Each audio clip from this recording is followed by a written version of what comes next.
merci Monsieur le Président. Je m'appelle Gérard Chénel. Je suis le président de la Commission nationale pour l'élimination des mines antipersonnelles. Donc la mission que j'ai effectuée en 2021 là-bas, c'était pas pour le compte des Nations Unies, mais c'était une mission purement française et c'était pour le compte de la CNEMA que je préside. Donc. Elle a duré 4 jours et nous avons pu nous rendre au Karabakh. C'était extrêmement éclairant. D'abord, nous avons pu voir l'étendue des zones minées, d'une petite partie des zones minées. C'est assez impressionnant. J'ai vu beaucoup de champs de mines à travers le monde. Là, vraiment, c'est assez dense. On estime le total des mines là-bas à environ 1 million. Pourquoi tant? Écoutez, c'est presque inexplicable. Il semblerait que au moment de leur départ en catastrophe, c'est en 2021, les Arméniens aient semé des mines à peu près partout, en dépit du bon sens. Ça n'a pas d'intérêt stratégique à ce point-là. Quelquefois, les mines sont l'une à côté de l'autre, ce qui fait que, bon, c'était pas la peine d'en mettre deux côte à côte. Ces mines, quelquefois, ne sont même pas enterrées, même très souvent, elles sont simplement posées sur le sol. On a l'impression qu'elles sont là simplement pour faire du mal et pour embêter les gens, embêter les démineurs en particulier. Le malheur, c'est qu'elles continuent de faire des victimes. Elles ne sont pas toutes enterrées. Il y en a pas mal qui sont dans le sol. Et on a vu un certain nombre de victimes. C'est généralement des paysans, parce que c'est ça le vice, le caractère vicieux des mines, c'est qu'elles continuent de faire beaucoup de victimes après la fin des hostilités. Et elles font des victimes dans les populations civiles essentiellement. On a vu surtout des paysans qui avaient sauté en labourant leurs champs. Voilà, alors c'est d'autant plus difficile de savoir exactement combien il y a de mines qu'il n'y a pas de carte fiable. Et c'était quand nous sommes allés là-bas un des grands sujets de négociation entre les deux pays. Les Arméniens disaient, mais nous vous avons donné les cartes, et les Azerbaïdjanais répondaient, mais elles sont pas bonnes, les cartes. D'abord, elles n'étaient pas complètes, et pour cause. Beaucoup de ces mines ont été posées en catastrophe au moment où les Arméniens ont quitté la région. Et eux-mêmes ne savent pas exactement où elles sont. Donc c'est un drôle de travail. Je n'ai pas vu de victimes chez les démineurs, mais on a vu des victimes donc chez les paysans et chez les civils. Qu'est-ce qu'il faut faire? Bon, il y a effectivement des discussions entre les deux pays. Quand nous sommes allés là-bas, le ministre des Affaires étrangères azerbaïdjanais revenait de Minsk où il avait rencontré son homologue arménien. Bon, ça ne portait pas que sur les mines. Apparemment, ces discussions se sont poursuivies et Patricia Lalonde disait tout à l'heure que 2 ans plus tard, donc, un accord sur les échanges de prisonniers a eu lieu. Ça, c'était quand même une très très bonne nouvelle. Que faisons-nous, nous, Français? D'abord, nous essayons de convaincre les deux pays de... Est-ce que vous avez une proposition concrète, s'il vous plaît? Oui, signer la Convention d'Ottawa pour les deux pays. Très bien. Nous leur avons demandé s'ils étaient prêts à signer la Convention. Ils ont dit à chaque fois, quand les autres signeront, nous signerons. Il y a une défiance réciproque. On a essayé de convaincre les Azerbaïdjanais, puisque c'était là que nous étions, de signer même les premiers, en disant mais si vous êtes les premiers à signer, vous apparaîtrez comme les bons. On a pensé qu'ils seraient sensibles à cet argument, puis finalement, non, ils n'ont pas encore signé la Convention. Bon. Ce que nous faisons, nous, Français, c'est aider essentiellement les victimes, parce que les démineurs azerbaïdjanais sont très, très bons, très performants. on n'a pas grand-chose à leur apprendre.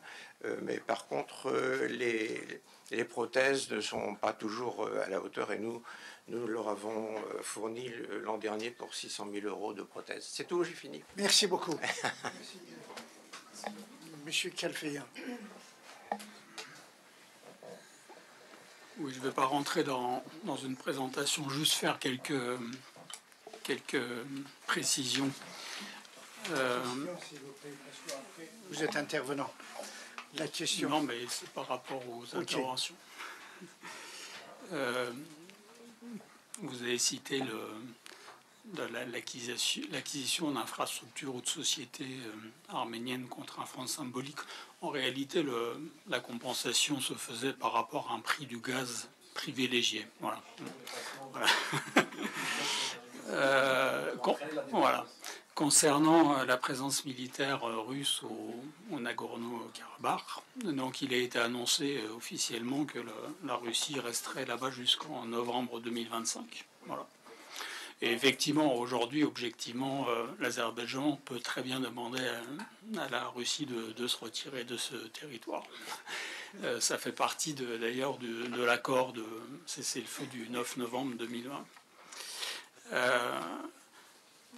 Madame Lalonde, vous avez cité un traité de paix. Bon, il n'existe pas de traité de paix en décembre 2023. C'est juste un accord, voilà, d'échange de 35 prisonniers contre le soutien de l'Arménie à l'organisation de la COP29 en Azerbaïdjan.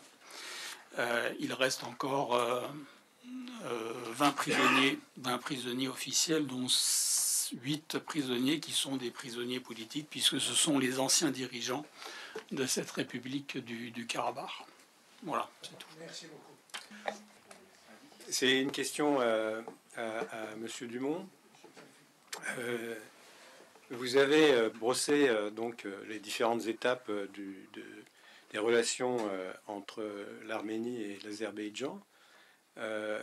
Après la première guerre de 92-94, des négociations ont eu lieu dans le cadre de l'OSCE et du groupe de Minsk, qui n'ont pas abouti malgré un certain nombre de réunions.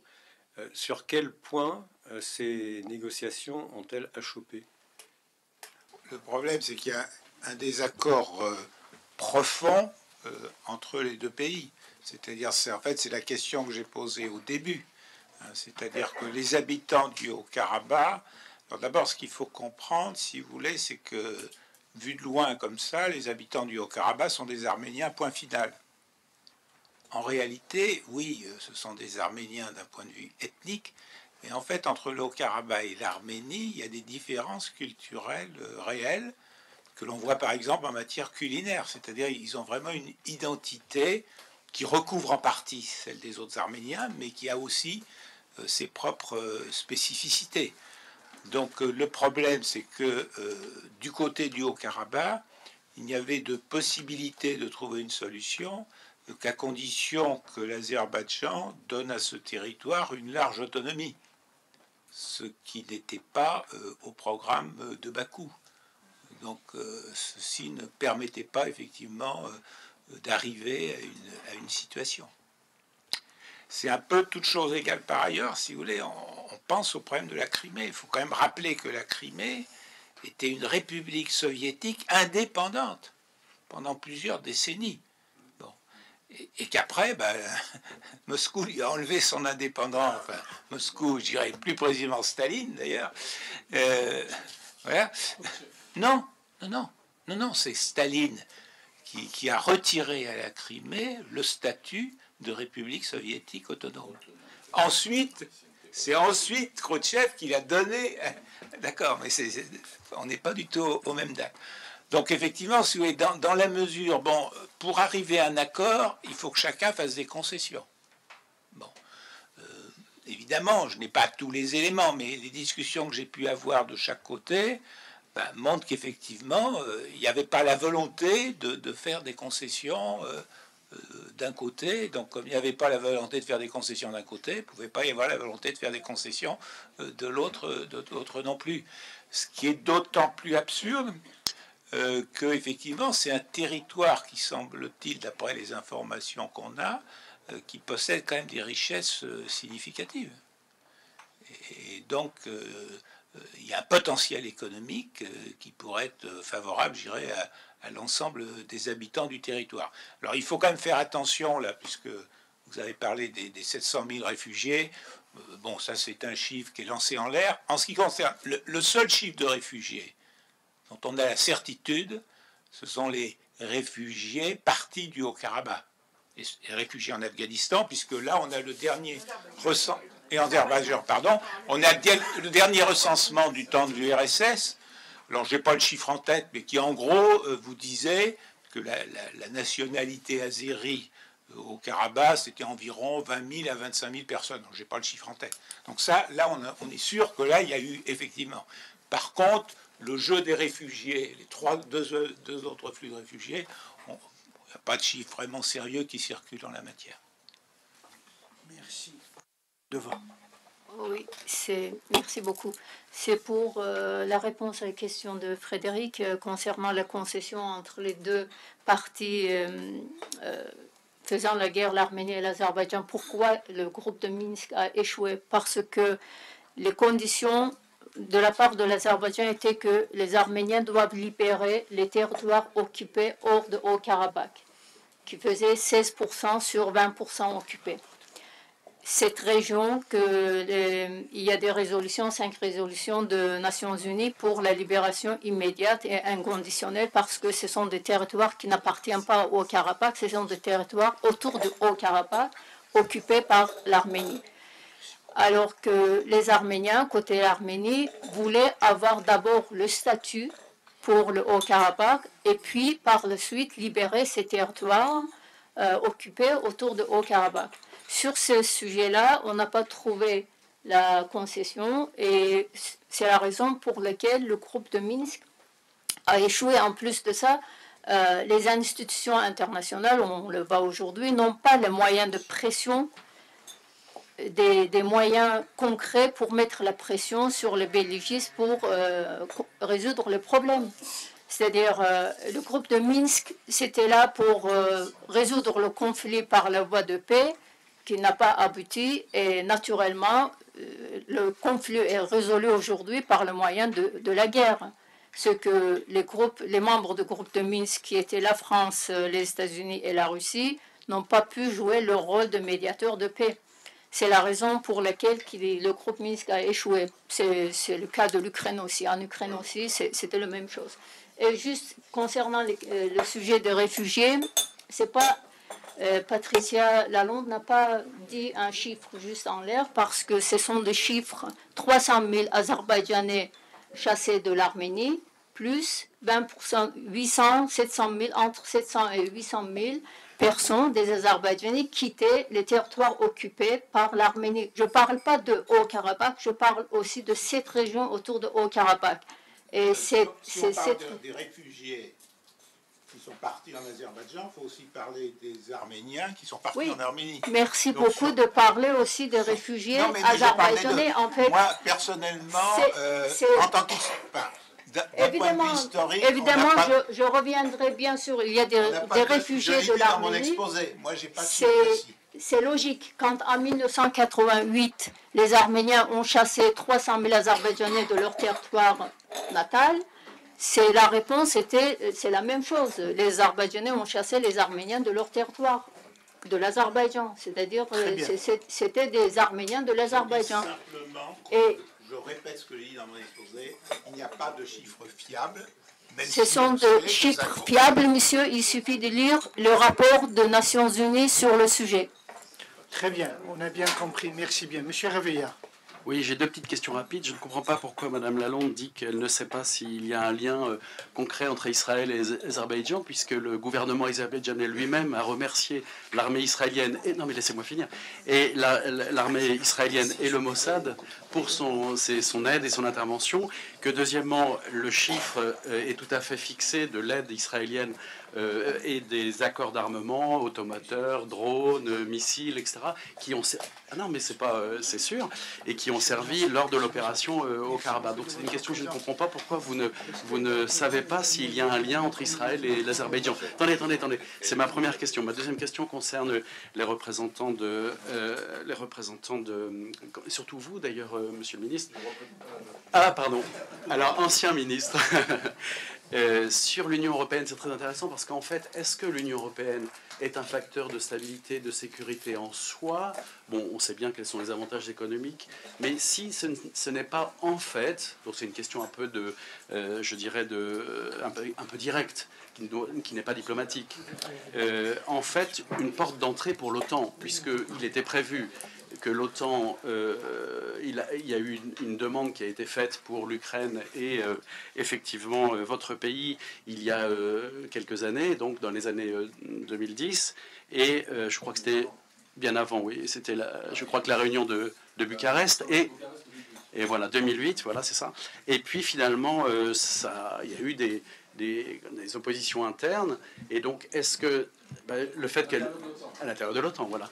Et donc c'est ce que je voulais dire. Et donc le choix de l'Union européenne n'est pas justement un moyen tout à fait légitime d'ailleurs pour votre pays de contourner ces refus ou ces oppositions en entrant dans l'Union européenne, puisqu'on sait que par l'ex-article J du traité de Maastricht, devenu le traité de Lisbonne réactualisé, eh bien, il y a une sorte d'automaticité d'entrer dans l'OTAN quand on rentre dans l'Union européenne.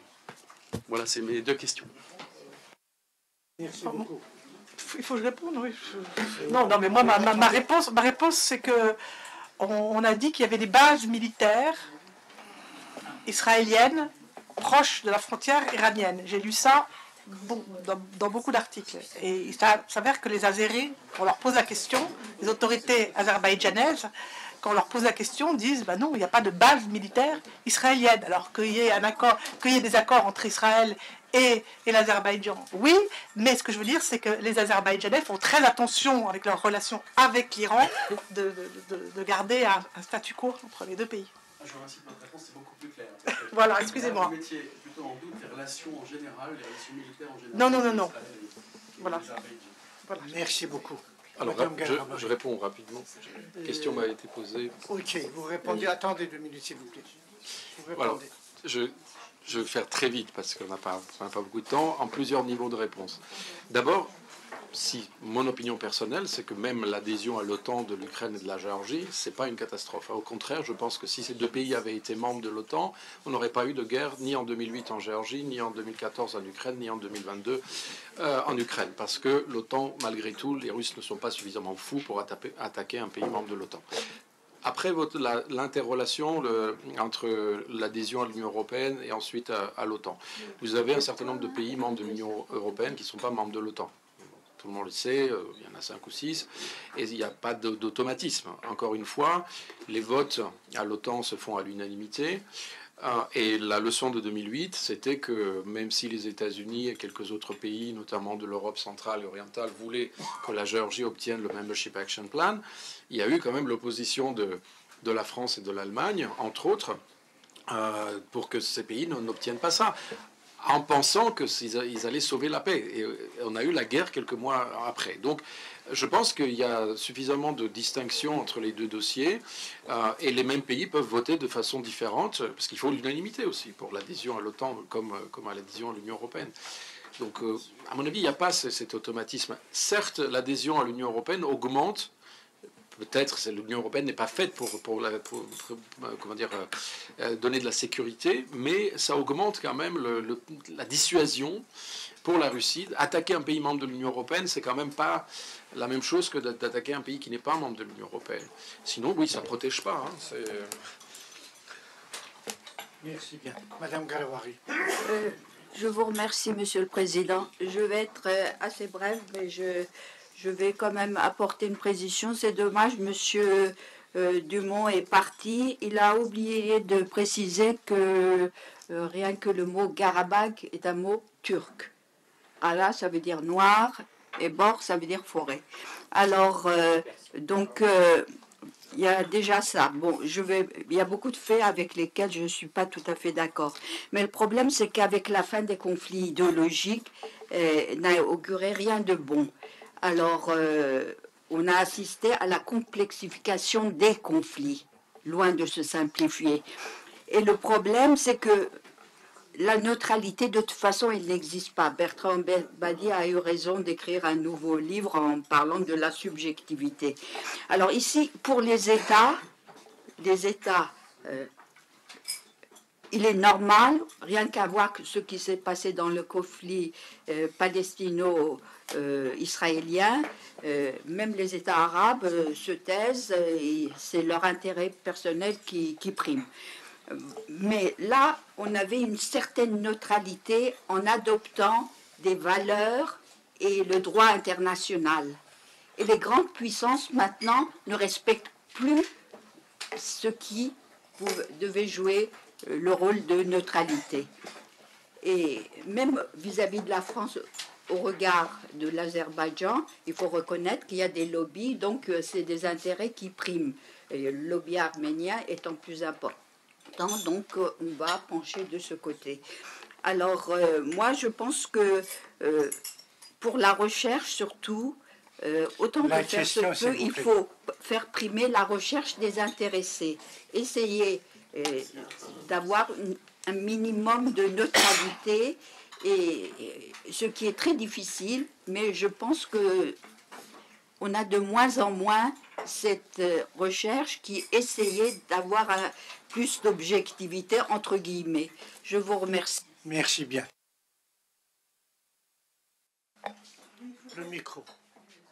Je voudrais simplement rappeler, monsieur le recteur du Monde est parti, c'est dommage, mais je voudrais rappeler donc une date historique peut-être sans doute assez importante et essentielle. C'est concernant Choucha, un traité de 1804, de mai 1804, donc d'alliance entre le Khan et puis la Russie, avec effectivement donc un assujettissement, mais une reconnaissance également, donc à une certaine souveraineté donc de Choucha. Je mets souveraineté entre guillemets, mais ce serait peut-être intéressant à examiner, parce que finalement, quand on relit certains textes donc cités dans des livres d'art, par exemple, concernant la ville de Choucha, donc de la fondation Aliyev notamment, via l'UNESCO, ce traité et toute l'histoire de la ville de Choucha est citée et retracée. Et on comprend mieux, c'est une version des choses, bien sûr, il y en a d'autres du côté arménien, mais on comprend mieux aussi, finalement, ces légitimités revendiquées par rapport aux premiers habitants, tout le travail fait autour des puits, par exemple, qu'on retrouve d'ailleurs également partout dans le monde, notamment au Proche-Orient également, toute cette symbolique du puits. Et donc, voilà, je voulais simplement faire cette remarque.